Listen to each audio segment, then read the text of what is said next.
Hello and welcome to Minds and Money in Hong Kong. I was speaking to Segue Resources Managing Director Stephen Michael and also the Technical Director Howard Carr. Welcome Stephen and Howard.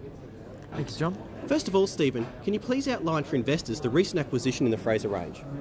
Segway's just completed a transaction with Fraser Range Metals Group where we've acquired a joint venture interest of up to 80% in 2 tenements in the Fraser Range province, immediately adjacent to our existing Plum Ridge tenements. These tenements total 640 square kilometres and take our tenement package up to nearly 3,000 square kilometres, making us the second largest ASX listed tenement holder in the Fraser Range province. In addition to that, we've acquired 10 exploration licence applications which cover a total of 740 square kilometres. Now, how many of those we get and the size of the tenements will depend on the outcome of the applications. The total consideration for both the joint venture and the tenement applications is $100,000 and 125 million Segway shares, which is approximately 9% of the capital of Segway. This is consistent with our acquisition strategy of small cash payments and equity in Segway, which helps to conserve our cash balance and allows us to put our funds into the ground rather than into acquisitions. The second part of the transaction is Fraser Range Metals Group will seek shareholder approval to distribute up at least 55 million of the Segway shares to its own shareholders. They have around 2,500 shareholders, which will then over time become Segway shareholders, taking our shareholder base up to nearly 4,000 shareholders.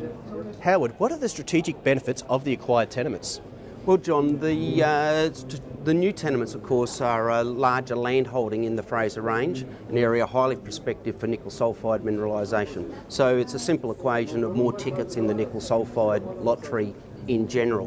But in particular, these tenements have a number of advantages for Segway. One is that they fill in a gap in our tenement package and create a contiguous block of exploration acreage spanning over 50 kilometres in an east-west direction and over 120 kilometres north-south. But in detail, there's 2 geological features that we're particularly interested in, and that is that the regional gravity axis that defines the area of voluminous mantle magmatism in the Fraser Range trends right through the western edge of this tenement package. And the other important feature is that what's called the Nova structure, or the structure that Sirius's Nova Bollinger nickel sulphide deposit occurs on, also trends through this package. And we think that the coincidence of both the gravity axis and the Nova structure is really important for the prospectivity for Nova type mineralisation in this area. Can you provide an update on Segway's exploration plans? Well, we are focused on attempting to replicate Sirius's success in finding Nova, and so we have quite a simple exploration strategy that we've documented in a flow diagram that's sort of reminiscent of what you might see in the biotech industry. And we've completed phase 1 of that program, which is the identification of magnetic eye features similar to that at the Nova deposit, and we've engaged world-class exploration consultants, New Exco, who were instrumental in helping Sirius find Nova. So they have helped us with the reprocessing of aeromagnetic data to define those eye targets. Some 16 eye targets have already been identified, and now we've moved into the second phase of our exploration program, which is a very comprehensive ground electromagnetic survey. That's around about a 3.5 month ground EM program, some 1,200 line kilometres of ground magnetics on 100 metre stations. We're around about 1/3 the way through that program at the moment.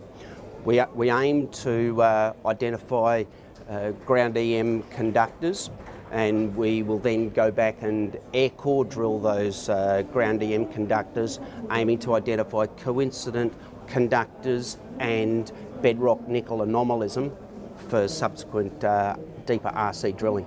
Finally, can you outline the key news flow during 2014?